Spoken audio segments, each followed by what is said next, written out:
Buenas noches, esto es Zona Franca, yo soy Daniel Pacheco. Entre las muchas cosas en las que Colombia y Venezuela se parecen, está la coincidencia histórica de haber sido países con bastante guerras civiles internas, pero ninguna guerra significativa entre estados. Ninguna guerra internacional grande, ninguna guerra en la que hayamos tenido que disputar territorio o intereses claves en una guerra sangrienta con otro país. Y eso separa a Colombia y a Venezuela del grupo de países suramericanos como Perú, como Chile y como Bolivia, con sus guerras limítrofes, y también de Argentina, que tuvo una guerra importante con Inglaterra por las Islas Malvinas. Y este no es un dato menor. Las guerras en los países crean cicatrices profundas en la identidad de los ciudadanos y en la mentalidad de sus fuerzas armadas.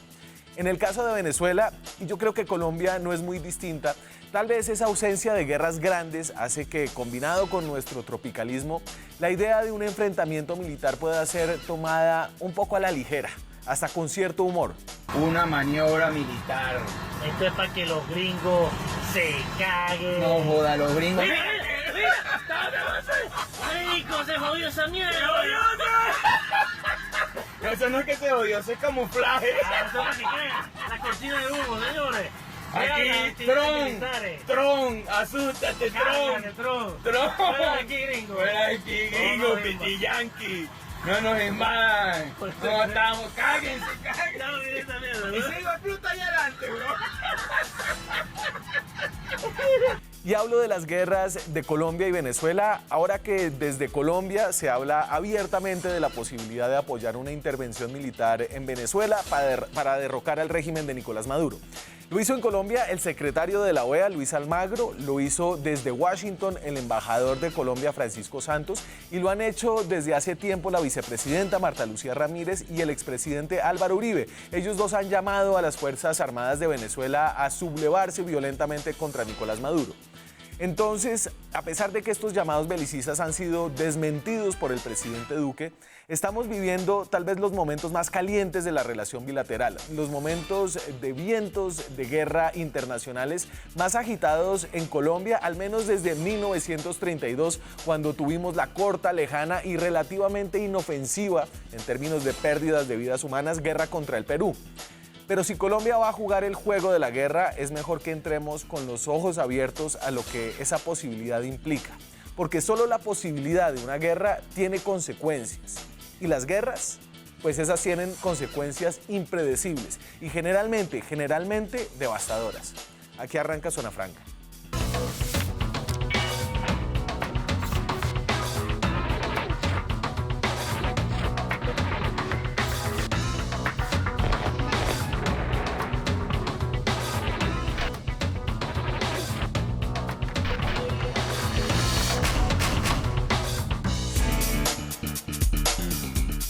Para tratar de darle sentido a estas declaraciones, ires y venires del gobierno colombiano, de las organizaciones multilaterales que indican la posibilidad de una intervención militar en Venezuela, me acompañan esta noche María Fernanda Cabal, es senadora del Centro Democrático, es politóloga. María Fernanda, bienvenida. Muchas gracias.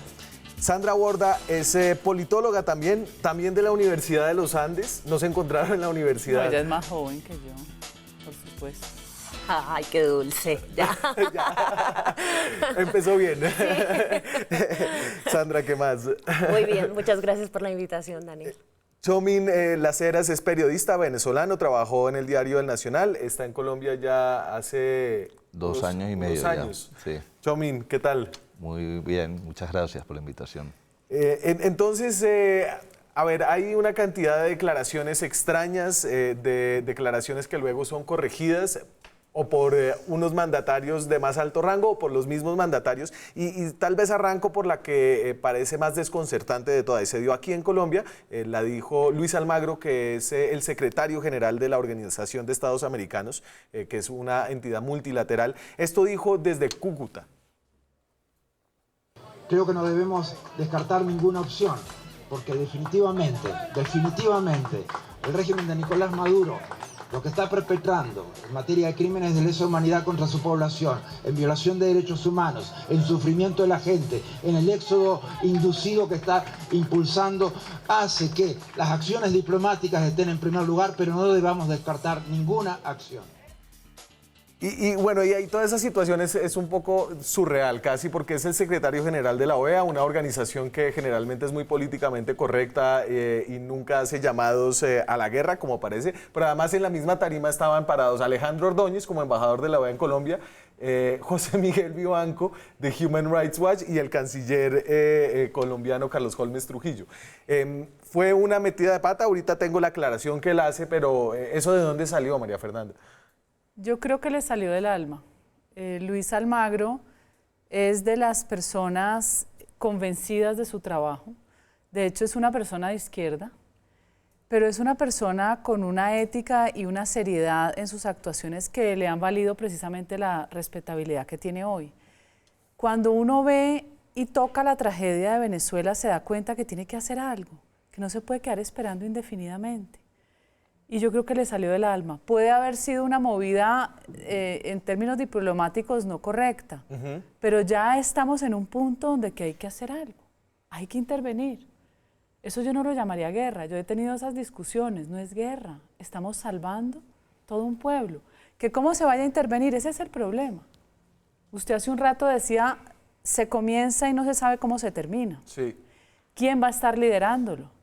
O más bien se le ayuda a las fuerzas militares a que hagan un golpe militar y nombren una junta cívico-militar y elecciones prácticamente casi de inmediato. Pero como estamos hoy, es un genocidio. Bueno, entonces ahí vamos por pedacitos. Si quiere usted siga, recoja ahí, Sandra. Mire, yo creo que hay un problema grave, particularmente con la figura de Almagro. La Organización de Estados Americanos, en ninguna parte en la Convención Americana y en ninguna parte pues, de las normas que rigen a la organización se contempla que lidere intervenciones militares en ninguna parte. Por supuesto que tiene que ser protectora de la democracia, pero la forma en la que debe proteger la democracia es a través de mecanismos diplomáticos y obviamente tratando de constituirse como en una suerte de mediador que contribuya a la solución de la crisis. O sea, la OEA no es como la ONU, que sí podría sancionar una intervención militar. No tiene la posibilidad, o sea, la Organización de Estados Americanos no tiene cascos azules, no tiene la habilidad de darle la autorización a los gobiernos para que hagan ese tipo de intervención militar. Entonces creo que es un error sugerir que eso es una posibilidad cuando usted es el secretario general de la OEA. Fíjese lo que pasó con UNASUR, para ponerlo ese es el otro lado de la moneda. El secretario general de UNASUR, Ernesto Samper, estuvo tan cerca del oficialismo venezolano que terminó por minar la capacidad diplomática de la UNASUR en la resolución de la crisis venezolana, en la resolución pacífica, obviamente. Yo creo que Almagro está haciendo lo mismo, pero del otro lado. Creo que están quitándole a las organizaciones internacionales a través de este tipo de declaraciones la habilidad de resolver pacífica e institucionalmente la crisis venezolana, que obviamente por cuestiones de principio y de respeto al derecho internacional es la salida que yo creo que es la más recomendable. Y Tchomini, Almagro de hecho se echa para atrás días después. 2 días después. 2 días después. Sí. No es inmediatamente, no. 2 días después. Obviamente hay un gran escándalo por estas declaraciones y lo hace en estos términos. El desarrollo fue que hablábamos de ataque militar, de violencia, que éramos favorables a la agresión armada. No es cierto. Luego de todos estos años de defensa de los principios democráticos y los derechos humanos, sería un infantilismo de mi parte entrar en esa provocación y preocuparme de esas interpretaciones. Hablemos de lo que importa, de las víctimas del horror y cómo ayudarlos. Hablemos de lo que tenemos que hablar, del horror de la dictadura y sus consecuencias, y de la fuerza que nos da el derecho internacional y los instrumentos del sistema jurídico interamericano. El mensaje nuestro, integralmente, no es de violencia, sino que es precisamente para detener la violencia, para detener la agresión y la represión. Y entonces ahí uno dice, de pronto, como dijo la senadora Cabal, él se emocionó, se conmovió de ver lo duro que es la frontera allá con Venezuela, en Cúcuta, y se le salieron las palabras, pero no era lo que quería decir.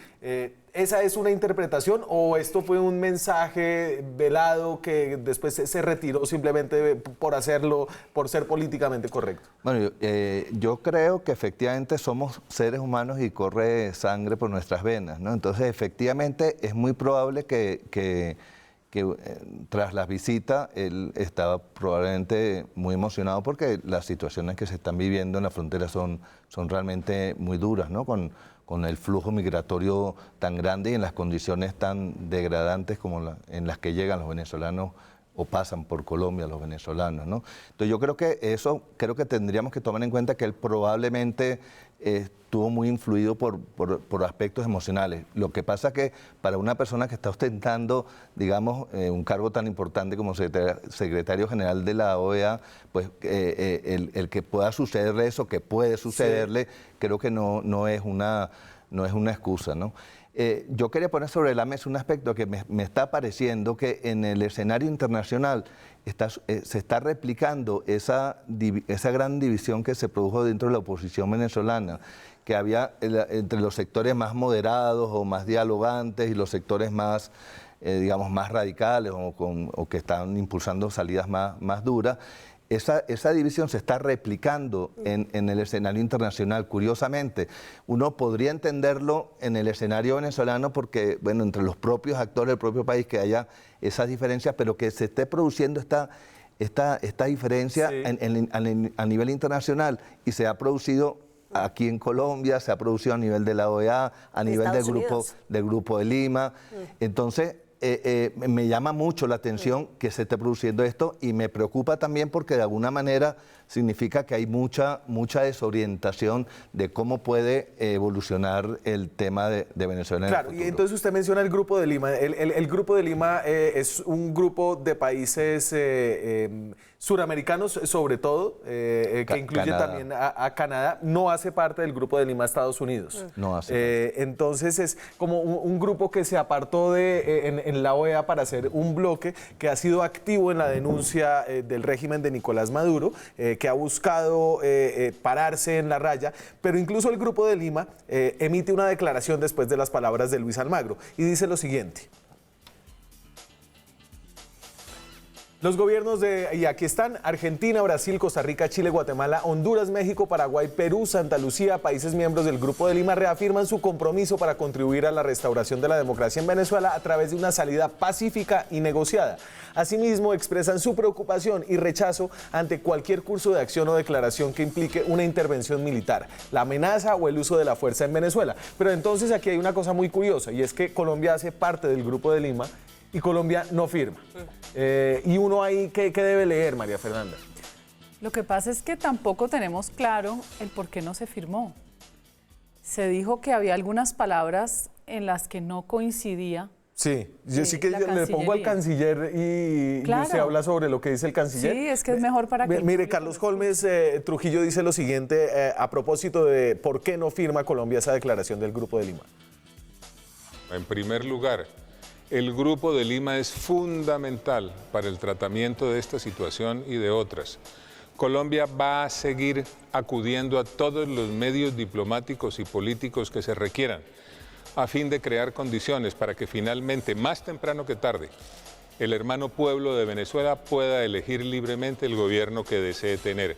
En tercer lugar, Colombia, como firmante que es de la Carta Democrática Interamericana y de la Carta de la OEA, rechaza todo tipo de violencia y continuará actuando en desarrollo de esas convicciones y principios. Y en relación con el reciente comunicado del Grupo de Lima, la cosa es muy sencilla.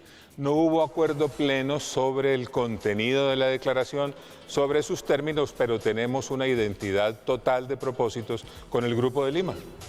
No, que aclaré mucho eso, ¿no? Es decir, ¿usted qué lee? De nuevo, porque entonces aquí qué lee debajo de esas palabras, identidad con los propósitos, pero no con los términos. Pero es que no sabemos cuáles son realmente los términos que se trataron ahí. Yo lo que veo muy frustrante es esta cantidad de organismos internacionales que a la final terminan siendo terriblemente inoperantes. Uno entiende la creación de la OEA, el sistema interamericano, esa lucha contra las dictaduras del Cono Sur y ese compromiso de los gobiernos por no permitir que nunca más sucediera. Pero no funciona. Cuando uno tiene una dictadura como la de Venezuela, no es probable que sea por el canal de la diplomacia y del fortalecimiento institucional. Es un narcoestado, es un país completamente destruido, pero además era el país más rico de América.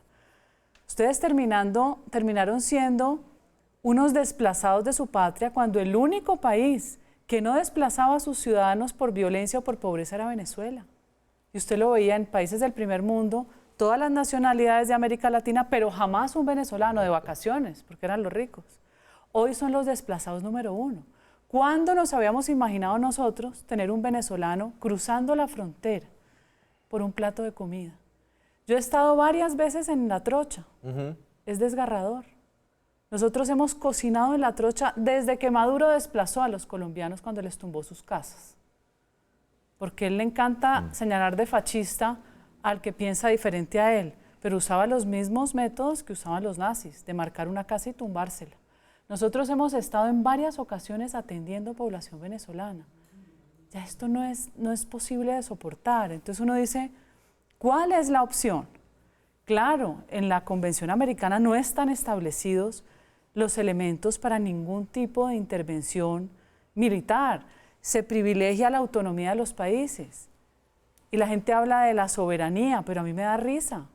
Venezuela está vampirizada por Cuba desde hace más de 20 años. Está Hezbollah, no se olvide, hay una confluencia de comunismo e islam violenta. Y yo creo que podría haber un acuerdo en cuanto a que lo que está pasando allá es muy grave y se necesita una solución. Sin duda. Pero... Sin duda. No, a mí me parece que el diagnóstico de la situación de Venezuela que acaba de hacer la senadora es absolutamente correcto. Digamos, todo el mundo sabe que la situación en Venezuela es insostenible, ha sido insostenible por muchísimo tiempo ya. Todos conocemos, yo nada más la semana pasada estuve en la zona de frontera y efectivamente lo que se está viendo en la zona de frontera es tremendamente preocupante.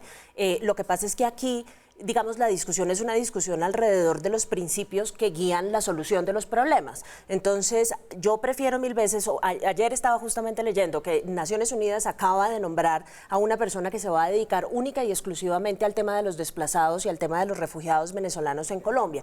Yo prefiero mil veces las salidas multilaterales. Yo sé que una salida multilateral no tiene el mismo efecto que esperaría uno de una intervención militar, que es la más fácil de todas, que es entrar y sacar a un gobierno, o al menos esa es la idea que tienen quienes abogan por una intervención militar. Esas intervenciones militares nunca funcionan así, generalmente producen más problemas de lo que solucionan, pero me parece que esa es una forma de ver la solución del problema un tanto quirúrgica, entrar, sacar y pensar que todo va a seguir como estaba antes en Venezuela.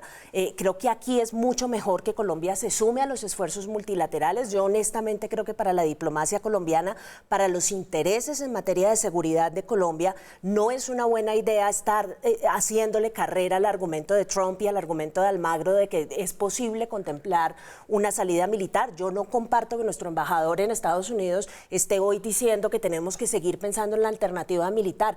Este es un país con ciertos hiatos muy preocupantes que se ha caracterizado por respetar el derecho internacional y las instituciones internacionales. Yo creo que la forma de ayudar a los venezolanos es justamente a través de nuestra creencia en esos principios y en esas instituciones y no a través del rompimiento con ellos. Pero entonces ahí uno se pregunta cuál es la posición del gobierno colombiano y qué está pensando el gobierno colombiano. Entonces, no firma la declaración del Grupo de Lima, luego justo ayer el embajador recién designado acaba de posesionarse, se toma la foto con el presidente Trump. El primer evento al que lo invitan a hablar, Francisco Santos, es en un sitio que se llama SCIS, un centro de pensamiento, y dice lo siguiente. There have been voices of unilateral military operations. We think this has to be a collective answer to this crisis. But we believe, let me be very clear, that all options must be considered. Déjenme ser muy claro, todas las opciones deben estar sobre la mesa y yo ahí resalto que Francisco Santos está leyendo de un texto. Esto no fue como lo de Almagro, un momento de emoción. Horas después, esto dijo el presidente Iván Duque. Yo he mantenido una línea. Mi línea no es belicista. Lo que nosotros necesitamos es que todo el continente y toda la comunidad internacional vea la magnitud de la crisis humanitaria y que se busquen soluciones a esa crisis humanitaria. Yo he dicho que hay que buscar todos los mecanismos diplomáticos disponibles en la comunidad internacional para acorralar a esa dictadura y que se dé una transición en Venezuela que permita recuperar las libertades y que el pueblo venezolano vuelva a su tierra. Bueno, y aquí es evidente que presidente mata embajador, entonces que la posición de Colombia quedó plasmada por el presidente. Pero el problema son las audiencias. O sea, una cosa es lo que dice usted frente a la opinión pública colombiana y otra cosa es lo que le dice a Estados Unidos sus instituciones y sus representantes diplomáticos. A mí me genera mucha preocupación como esta suerte de fragmentación en la exposición de valga la redundancia, de la posición colombiana frente al tema venezolano. A mí me parece que es un tema lo suficientemente delicado como para que hubiese una sola línea de reacción del gobierno. Y la sensación que tengo es que el embajador está actuando sin instrucciones, que el canciller no tiene claro cuál es la posición que tiene que asumir el gobierno y que el único que la tiene clara es el presidente, pero nadie le está haciendo caso. ¿El gobierno colombiano en qué está? O sea, ¿a qué gobierno colombiano le cree? Y aquí a veces hay estrategias, ¿no? Porque se flotan ideas y eso puede ser una estrategia y Francisco Santos puede ser, digamos, el tipo que está allá para poner el cuero y se aguanta para ver qué pasa, ¿no? Y que el presidente luego dice de lo que es correcto decir para que no haya un problema mayor porque se están probando aguas. Bueno, efectivamente esa es una interpretación que se puede hacer. La otra es la que yo apunté al comienzo, que todavía sobre el tema hay niveles de confusión y de faltas de consenso fundamentales y que eso está llevando a estas contradicciones públicas que se están poniendo sobre la mesa, ¿no? Ahora bien, el tema de Venezuela ahorita está muy internacionalizado, está efectivamente, y uno incluso hasta recibe pocas noticias de Venezuela, ¿no? La oposición, como todos sabemos, está en una situación muy compleja, está muy desunida, pero yo quería poner sobre la mesa el siguiente tema. Más allá, y me parece que es importantísimo cómo se mueve el escenario internacional, creo que va a ser fundamental en cualquier salida que se dé en Venezuela, pero yo creo que lo más importante es lo que vaya a suceder dentro de Venezuela. Sí. Y en ese sentido creo que es importante apoyar, ¿verdad?, a las fuerzas políticas que están haciendo oposición en Venezuela y de alguna manera facilitar la unión de todas estas fuerzas en primer lugar y los consensos que nos den una vía estratégica de cómo se puede salir del régimen. Ha habido algunos intentos. El expresidente chileno Lagos aprovechó los actos de asunción del mando aquí en Bogotá para reunir a la oposición venezolana y tratar de hacer algo que Venezuela en su momento hizo con Chile.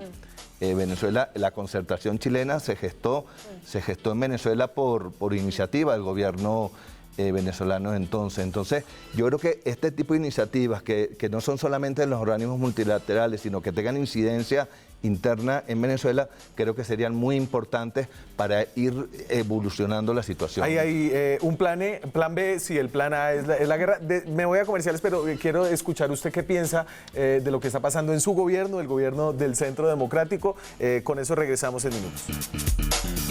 Seguimos en Zona Franca, son las 9:26 de la noche. Estamos en directo esta noche desde Bogotá, desde el barrio de La Macarena, hablando de la posibilidad de una intervención militar en Venezuela, de cómo el gobierno colombiano ha enviado señales mixtas al respecto, de cómo incluso la Organización de Estados Americanos ha hecho lo mismo. Hablábamos de la declaración que fue desmentida del embajador, desmentida no, aclarada por el presidente de la República, corregida. Y entonces aquí y yo veía dos posibles, digamos, situaciones, que hay una desorganización interna en el gobierno o que se están probando mensajes y que Francisco Santos se está prestando para eso. No, yo creo que no ha habido coherencia para producir un mensaje unificado del gobierno. O sea, yo no puedo decir algo diferente a lo que estoy viendo, pero esa misma falta de coherencia es por lo complejo de la situación. Y yo no muchas veces estoy de acuerdo con Francisco Santos, pero esta vez sí estoy de acuerdo, a mí me da pena decirles. Yo creo que aquí hay que utilizar todos los canales diplomáticos, todos los mecanismos que se ofrezcan a nivel internacional, el que sea, pero también se tiene que explorar la posibilidad de ayudar, a mi criterio, a tumbar el régimen. A mí no me importa decirlo. Vale más hoy en día el que haya un esfuerzo multilateral, como digo, ojalá interno, de su propia fuerza militar.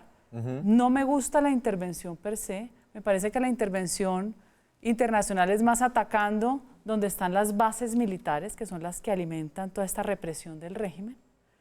Pero internamente hay que ayudarles. De otra forma, ustedes van a seguir en un círculo de no acabar. Ahora hablábamos de la MUD. La MUD ha sido la oposición más fragmentada y desconectada, además con muchos protagonismos. Estaba Capriles, estaba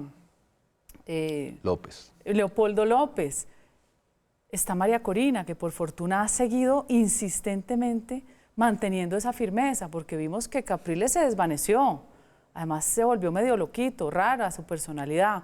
Leopoldo también, de la noche a la mañana no lo vimos con ese protagonismo con Lilian. Esta niña María Corina me parece que tiene un valor civil gigantesco. La represión del régimen, cada día más. Mire, yo aprovecho y le cuento que yo soy una seguidora permanente de la causa venezolana desde que la jueza Fiuni fue esposada y llevada presa como si fuera una criminal. Una juez que se atrevió, a pesar de la orden de Chávez, de liberar a un empresario que lo tenía Chávez condenado a 30 años, había dado la instrucción. Eso le valió a esa juez ser degradada, después ser violada en una cárcel sistemáticamente y hoy continúa prácticamente sin resolución de su situación Yo decía jurídica. que presidente mata embajador, pero usted está de acuerdo con el embajador y no con Yo el sí. presidente. Bueno, lo que pasa es que el presidente diseña su política internacional, pero no todos tenemos que estar de acuerdo. Bueno, no, pero el los unanimismo no embajadores está sí, bien. ¿no? Pero ¿sí? los embajadores sí, si uno Bueno, diseña claro, yo no política voy a exterior, excusar lo que dice Francisco, pero es que también cuando ustedes viven el día a día de esa tragedia, uno se vuelve mucho más radical, que no es el ideal, pero es la realidad. Si usted hace una encuesta ya entre sus paisanos venezolanos, le aseguro que el 99% dicen que haya intervención militar hoy.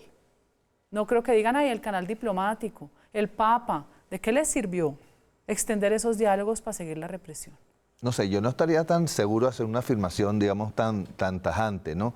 Y yo quería un poco reconociendo los problemas que ha tenido la MUD, que de hecho ya hoy en día como MUD ya no existe ya como MUD, pero Sí, bueno, se que está diluyó. integrado los partidos, los diferentes partidos de la oposición venezolana, pero yo sí quiero reivindicar que los éxitos que tuvo la MUD cuando tuvo sus mejores momentos fueron grandes. Efectivamente luego Pues también ganó la asamblea ese fue ¿no? el momento, digamos, más importante, ¿no? Y donde ya se estaba visorando una posible salida. Efectivamente, luego, contradicciones internas, intereses que se movieron dentro de la MUD, malos movimientos, malas políticas, llevaron a que eso se fuera desinflando. Pero yo sí insisto que yo creo que el principal componente de salida tiene que ser interno y lo importante es que la oposición venezolana encuentre otra vez una senda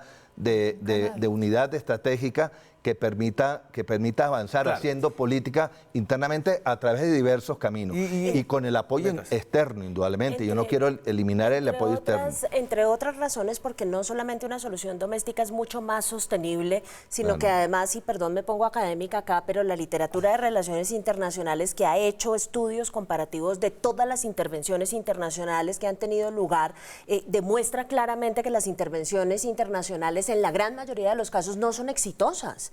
Y generan problemas adicionales, ni siquiera cuando las adelanta un hegemón como Estados Unidos, que tiene todo el poder militar para hacer lo que quieran las intervenciones militares. Imagínese usted el caso entonces de una intervención liderada por Colombia, con el equilibrio de fuerzas militares que hay entre Colombia y Venezuela, y sin saber muy claramente cuál sería el papel de Estados Unidos en este asunto. Yo creo que eso abre un escenario de incertidumbre. Yo entiendo perfectamente que a uno la desesperación por la que están pasando los venezolanos lo lleve a pensar con las emociones, pero en este momento no solamente hay que pensar en la situación de los venezolanos, sino en cómo va a quedar arreglado el escenario regional, cómo van a quedar los intereses colombianos después de adelantar una intervención militar que no sabemos cómo va a terminar, sobre la cual no tenemos cálculos de ningún tipo y sobre la cual estadísticamente las posibilidades de éxito son mínimas. Y déjeme, digamos... Pero también son mínimas las posibilidades del éxito diplomático.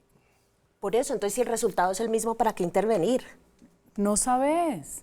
Uno puede que diga, hay intervenciones que han sido un desastre, como hablábamos hace un rato con el tema de Irak, de Afganistán, pero es que acuérdense de la intervención en la antigua Yugoslavia, salvaron millones de vidas, el loco del Noriega en Panamá, o sea, magnífico que se hubiera quedado Noriega otro montón de años más. Puede que a uno le parezca poco elegante porque es que es el yanqui interviniendo, pero es que las posibilidades de vivir en una dictadura y en la indigencia, a tener libertad, a cambio lo que pasa es que pintar el escenario como que o se interviene militarmente o no se hace absolutamente nada es necesariamente una forma de argumentar que lo lleva a uno a decir, bueno, si intervengamos militarmente, porque si la alternativa es cruzarse de brazos y dejar que los venezolanos se queden sufriendo los resultados de esta dictadura que están experimentando en este instante, pues claro, así la cosa suena mal, pero es que en el intermedio, entre no hacer nada e intervenir militarmente, hay todo un menú de opciones enorme que no hemos explorado.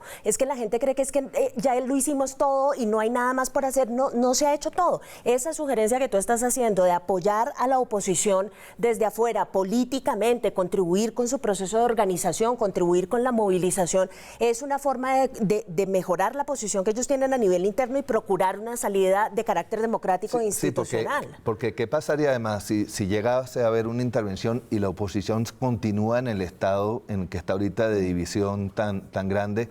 ¿Quién estaría en capacidad de asumir el poder en Venezuela? Entonces, por eso es que digo que es importante fortalecer a la oposición para que sea alternativa.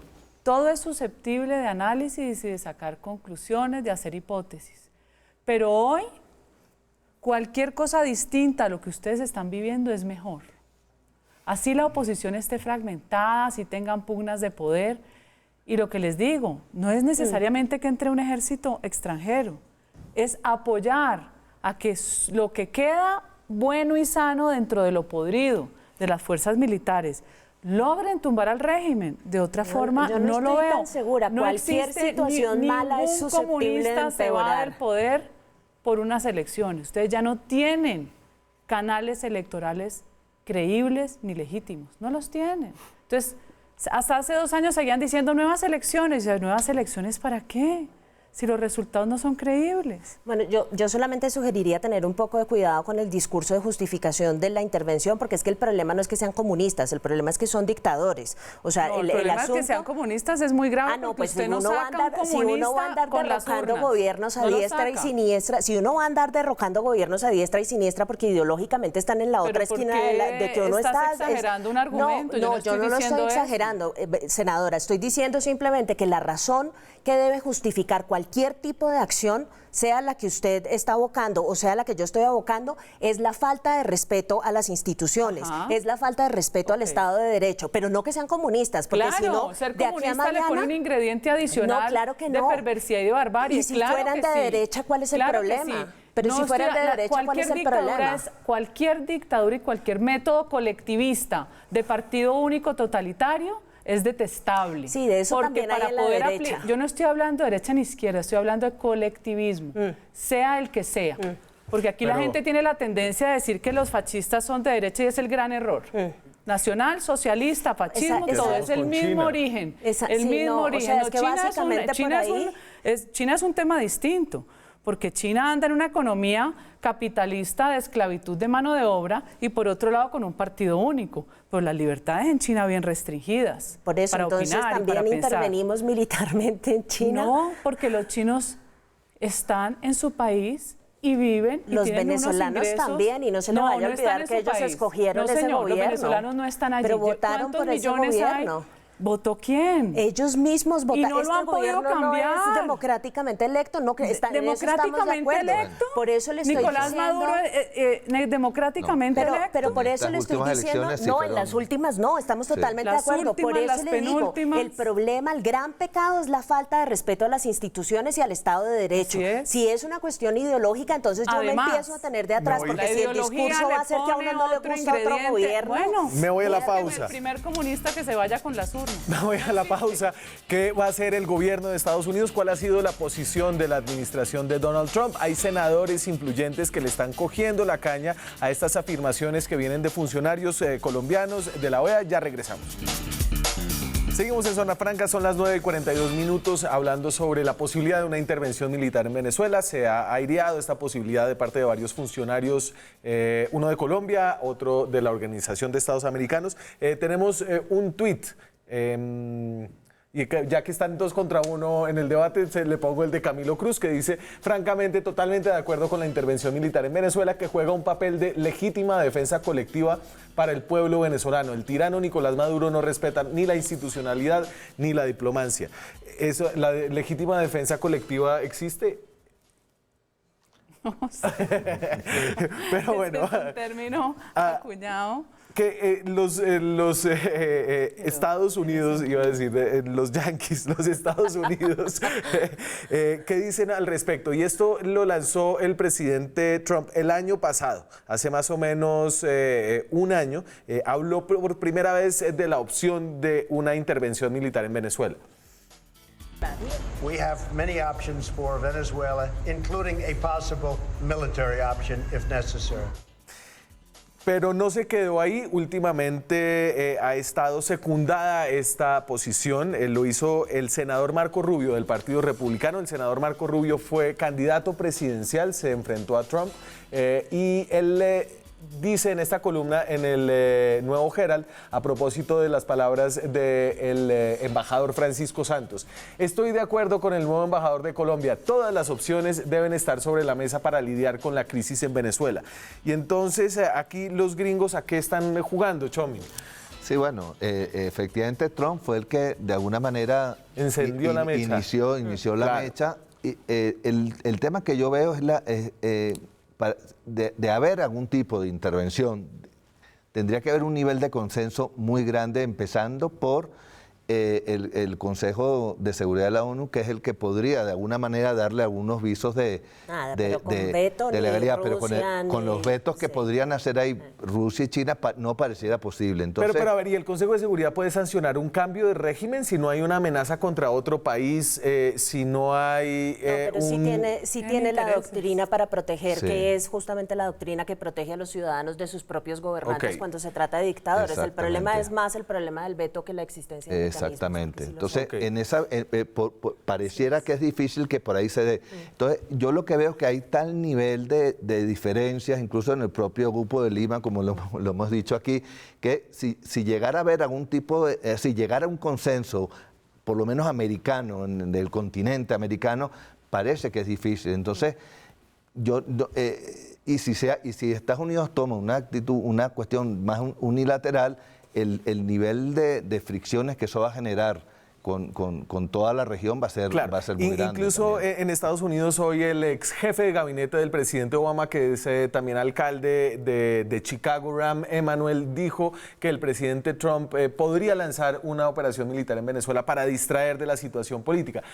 Más allá de eso, María Fernanda, son fantasías de los demócratas, hombre. ¿Usted cree que hay una idea clara en el gobierno de Estados Unidos acerca de qué hay que hacer con Venezuela? No hay claridad, pero además no creo que vayan a hacer ellos una intervención militar. Ellos no se van a arriesgar, pero sí van a colaborar, porque la mayor preocupación de los americanos ahora es Hezbollah, y es un hecho. Y tienen toda la información. Acuérdense el documental que hicieron de los pasaportes. Es una realidad. Para ellos, su principal preocupación es la seguridad nacional. Por eso está en la agenda número 1. Porque confluye el tema de Hezbollah y porque está generando una diáspora en distintos lugares de América Latina. Están llegando a República Dominicana, están llegando a Colombia al eje cafetero, entran por Maicao, están llegando... ¿Hezbollah? Sí, claro, a la Argentina. En Argentina tuvieron el tema de muchos años cobijado con lo de Irán y de la AMIA. Están los estudios, con mucho gusto se los envío. Hay un hombre que es fantástico que se llama Joseph Humire, que es el director de un centro de estudios estratégicos, donde te explica exactamente cómo llevan ellos el recorrido. Es más, una de las mayores vulnerabilidades de Colombia es la migración, porque en la migración humanitaria también vienen células de Hezbollah. Y yo no estoy hablando locuras. Hace poco que salió la investigación de que iban a matar al presidente Uribe, es porque se tenía conocimiento de las agencias de inteligencia de Colombia, del SEBIN, hay 60 del SEBIN y hay G2 cubano, eso no es mentira. Pero tampoco yo no la quiero desmentir, pero no hay una evidencia sólida al respecto de lo que usted está diciendo. Es decir, ¿Cómo que no? ¿Cuál es? Pues la Agencia Nacional de Inteligencia le tocó reconocerlo, que sí había. Lo que pasa es que ellos no salen a contarte los detalles. Ajá. Uno tiene mucho más información que el común de la gente. Y tiene lógica. Ellos exportan sus células revolucionarias y Hezbollah también, desde hace 6 años. Y también le voy a mandar a Olavo de Carvalho para que lo estudie. Él muestra toda esta simbiosis de Islam y socialismo del siglo XXI. Que Pero es comunismo. independientemente de que eso sea cierto o no sea cierto, yo creo que la pregunta que hay que hacerse es en materia de intereses nacionales, ¿qué puede sacar Estados Unidos de una intervención de esta naturaleza? Porque obviamente no lo van a hacer solamente por cuestión de principio, por promover la democracia y nada más. Y creo que más bien el riesgo es enorme. Yo creo que en un momento en el que se están acercando a las elecciones y el predominio de los republicanos ya en la Cámara y no sabemos después en el Senado, está poniéndose en cuestión, creo que meterse en una empresa de carácter militar de esta naturaleza y generar semejante nivel de incertidumbre puede terminar perjudicando a los republicanos. Yo creo que parte del juego que están siguiendo, y esto es un juego que conoce bien Marco Rubio, es simplemente, digamos, utilizar el discurso de mano dura frente a este tipo de regímenes, particularmente en América Latina, pero no creo que vayan a asumir el riesgo enorme, que es lo que me preocupa de que Colombia esté jugando el juego de la intervención, que en cualquier momento nos quitan el tapete de debajo de los pies y terminamos nosotros metidos en una empresa supremamente peligrosa. Y lo otro que hay que tomar en cuenta también es que este discurso, digamos, de mano dura, como tú dices, también de alguna manera le da argumentos y armas a Maduro, claro, ¿no? Entonces, claro. hay que poner en el peso también eso, a ver qué influencia tiene eso, en qué medida eso favorece también al régimen Claro, venezolano. porque el discurso siempre ha sido que él es víctima del imperialismo estadounidense, que es víctima del imperialismo estadounidense asociado con los gobiernos colombianos, porque los ha acusado a todos, a los de derecha, a los de no tan derecha, porque no tenemos más, digamos, y básicamente ha insistido en que esa asociación es una asociación que está todo el tiempo en puntillas pensando en tumbar su gobierno. Entonces, estos argumentos lo único que están haciendo es nutriéndole el discurso pues clásico de chivo expiatorio a Maduro en contra tanto de Colombia como de Estados Unidos. Me tengo que ir a la pausa, ya regresamos. Seguimos en Zona Franca, saludos a todos los que están opinando en Twitter con el hashtag Francamente. Hoy fuimos al campamento de venezolanos que han llegado a Bogotá, está cerca del terminal de transportes de la ciudad, a escuchar las razones por las cuales están acá y a preguntarles por esta idea, la de la intervención militar en Venezuela. Esto es lo que nos dijeron.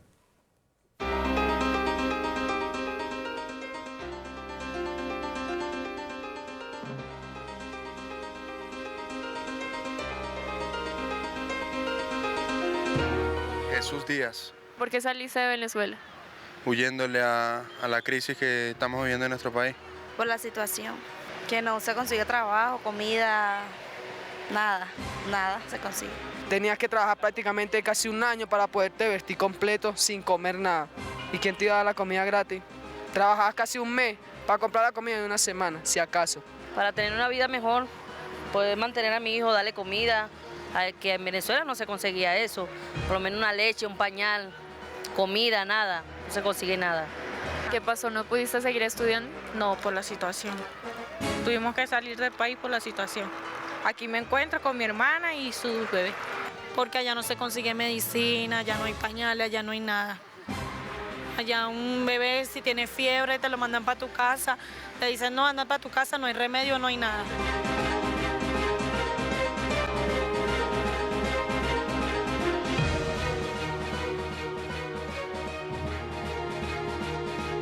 ¿Tú apoyarías una intervención militar en Venezuela para que saquen a Nicolás Maduro? Claro, porque él ha hecho mucho daño a Venezuela. Mire cómo estamos todos aquí en el bosque por él. Sí, señora. ¿Por qué? Por todo lo que está pasando en Venezuela. Sí, a que salga Maduro, porque Maduro es una plaga. Si van a sacar a Maduro, sí, claro. Imagínense. Sí, a que saquen a Maduro, que está destruyendo cada vez más el país. Si la ayuda que hay es intervenir, entonces que intervenga lo que tengan que intervenir, siempre sea mejor para nosotros que somos los ciudadanos allá de Venezuela. Sí, claro que no, que saquen a Maduro esa mierda, chicos. No, claro.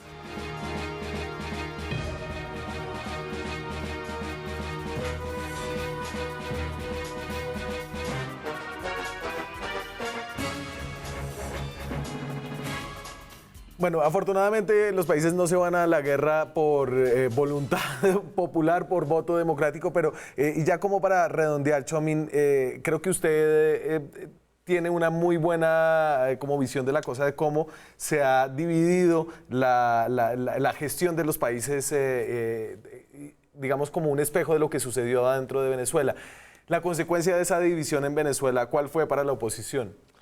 Bueno, las consecuencias las estamos viendo ahorita porque de alguna manera pues el régimen venezolano ha logrado superar, digamos, los obstáculos que tenía y ha logrado subsistir dentro de una situación muy complicada, especialmente en el área económica, porque ya conocemos los niveles de hiperinflación que hay, de falta de alimentos, de medicinas, de colapso del sistema de salud, ¿no? Entonces, las consecuencias han sido que, por lo menos hasta ahora, el gobierno, pues, ha logrado, ante esa situación tan difícil, ha logrado, y no se vislumbra una alternativa, digamos, de gobierno de oposición viable en el corto plazo, y ese es el gran drama, ¿no? Como ahora sucede, digamos, con la comunidad internacional. Conclusiones, María Fernanda.